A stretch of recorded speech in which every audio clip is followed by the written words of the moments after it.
Hello. So I'm continuing the discussion of my book, The Yoga Sutras of Patanjali, of visual meditation. Book 1, Samadhi Padaha. The and I just finished up through Yoga Sutra 16. We discussed the movements of what yoga is, and it's the stilling of the movements of the mind, then what those movements of the mind are, and then the tools that we use for stilling the mind are abhyasa and vairagya. Practice, abhyasa, and vairagya, non-attachment. And I mentioned how those particular sutras, the ones on abhyasa and vairagya, took me at least a year, maybe two. There's a series of like 4 or 5 sutras. One thing I didn't say, though, was that also in that period of time, I did an 8-foot-long 4-panel painting of 108 Gayatri Mantras in gold leaf.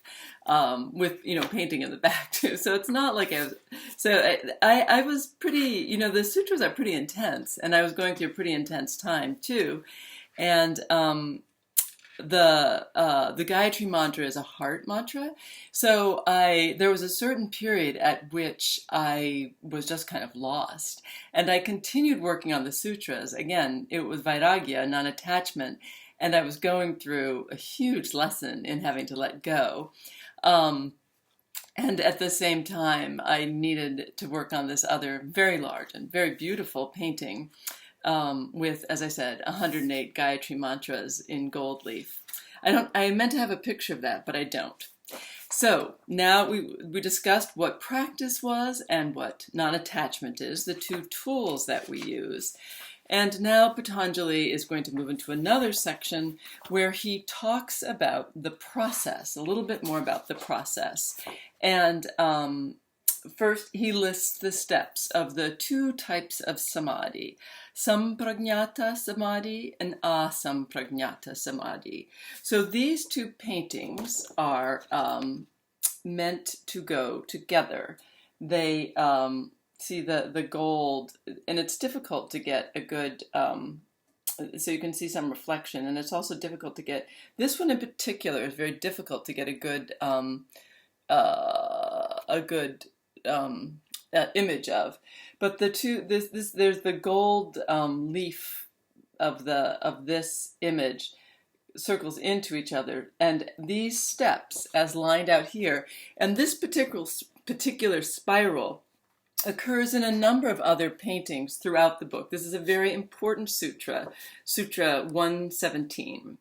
And so this particular image with this spiral and these spirals going out shows up in a number of other paintings and in other images because this lays out the steps.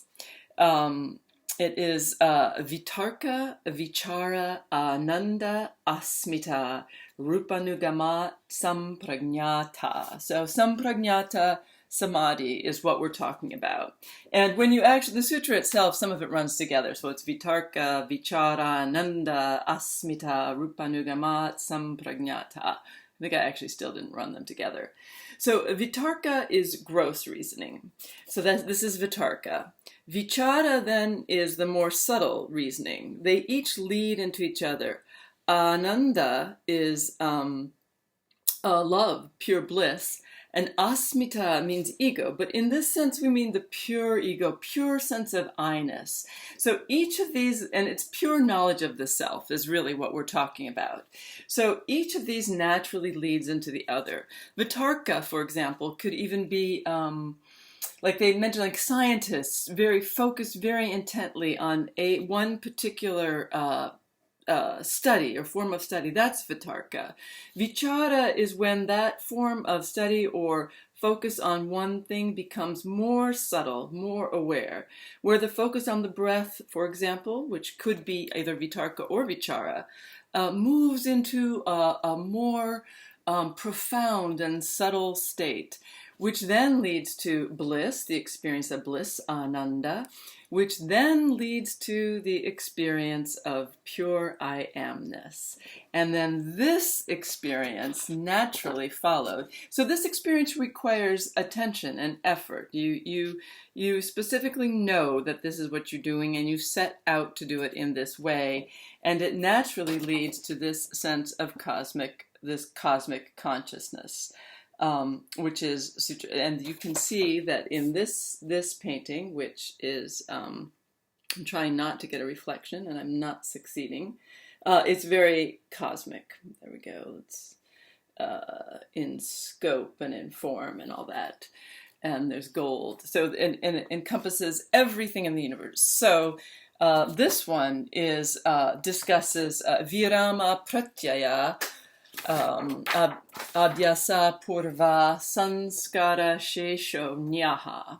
So virama is the pratyaya is the mind field. So virama is the sensation of the virama pratyaya is the the mind, the field of the mind with the cessation of all the mental activities through abhyasa.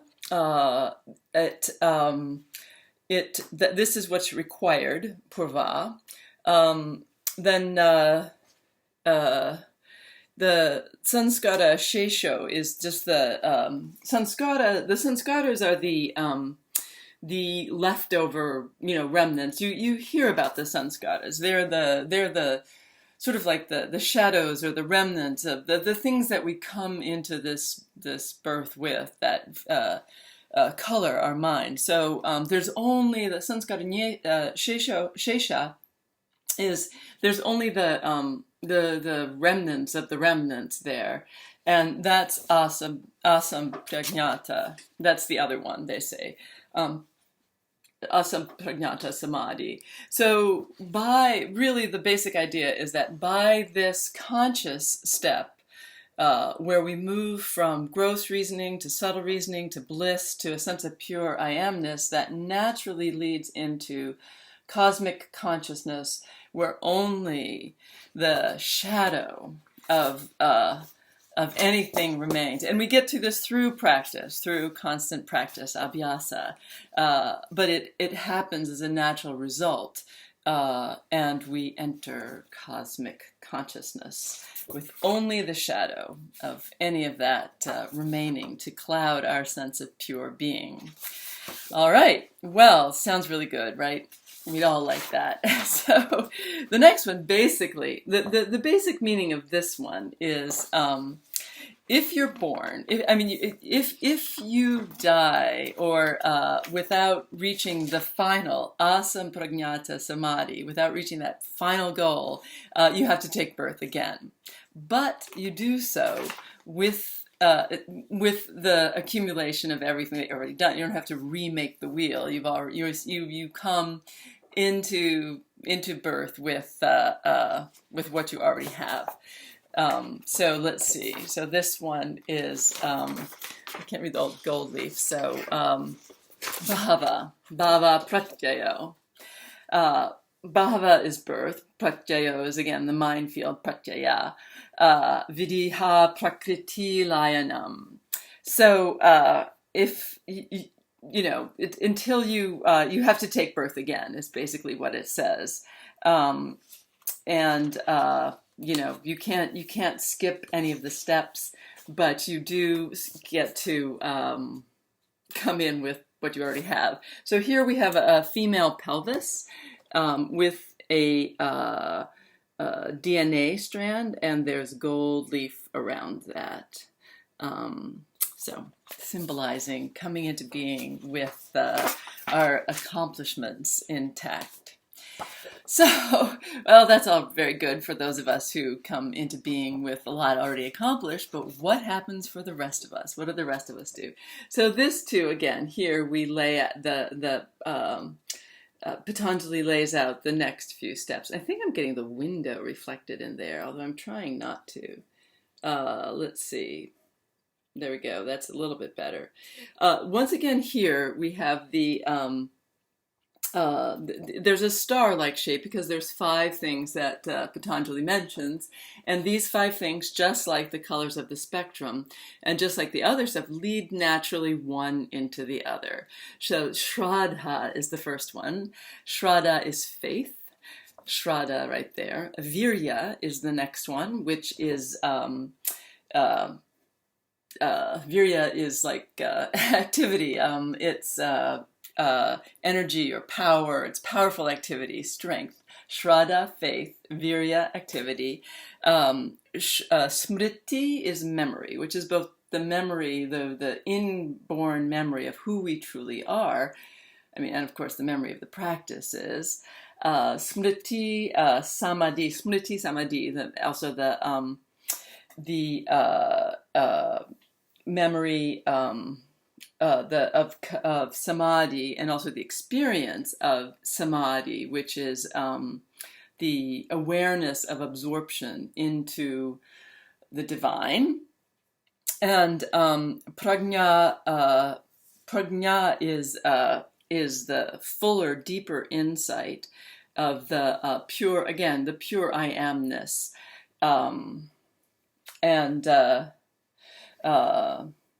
Purvaka means this is all what's needed, what's predika, and itaresham is of the others. So for all the others, for all the rest of us, itaresham, we're all the itaresham. We need the shraddha, virya, smriti, samadhi, prajna. That's all our purvaka. And the prajna, of course, shraddha is faith. The prajna is, and the faith, the knowledge, the deep knowledge and the faith are, of course, like completely connected. They're the same thing in some sense. So the cycle keeps going. All right, here we go. Tirva samveganam asana. So here we go. This is pretty straightforward. For those who are intent, the goal is near. Okay, and then one of my own personal favorites. There we go. Mild, medium, and hot. Even amongst those who are intense, there are different levels of intensity. So, mridu madhyadi ma twat tatupi vishesha. Yep. Mridu is mild, madhya is moderate, and adimatra, twat, extreme, or because of the degree, and because of the degree of, because they're all combined, the degree of mild, medium, or hot. That varies even amongst the intense or amongst anybody else. This is all the process that is laid out, that we do, that we practice. This is what the abhyasa is. This is what we're practicing. This is what we're trying to do. And with the next sutra, which will be the last one for this, this particular video, it's a game changer, and I will start the next video also with this sutra, because up till now he's described what yoga is, he's described what the mind is, he's described that you need practice and non-attachment and what practice is, and it's given you some of the elements of what that practice is, what it looks like for us and where it takes you. And all of this again requires attention and effort, or Ishvara pranidana dva, or, that's va, you can surrender to Ishvara, to God. That's the game changer. You can do all this, you can do all the work, you can put in all the practices, or with complete faith, you can just surrender to God. So you can see that surrender to God broke down the, in all the rest of them we have the ongoing, the double squares. But Ishvara, Pranidanad, breaks that down. The surrender, complete surrender to the divine is the game changer. God is one of those trigger words for many people, and I'll go into this more. Ishvara is, if you think of everything as one amorphous everything, that's a little difficult to to relate to, and certainly difficult to surrender to, and difficult to have any kind of relationship with at all. So think of Ishvara not as one particular god, or as male or female or neuter, or male, female, and neuter. It's Ishvara is like, if you think of everything, it's the one step in from everything, where everything starts to take a form, a being. That's Ishvara. That's godness. If it's more like godness than just God. And you surrender to that. You surrender to the notion of some being that is the form that everything takes. That's Ishvara Pranidhanad. Va. Do that. If you don't want to do with all the other stuff, and if you can. All right, next, Patanjali describes what Ishvara is, and then talks about the ongoing process of surrender. All right, those will be in the next ones. Bye.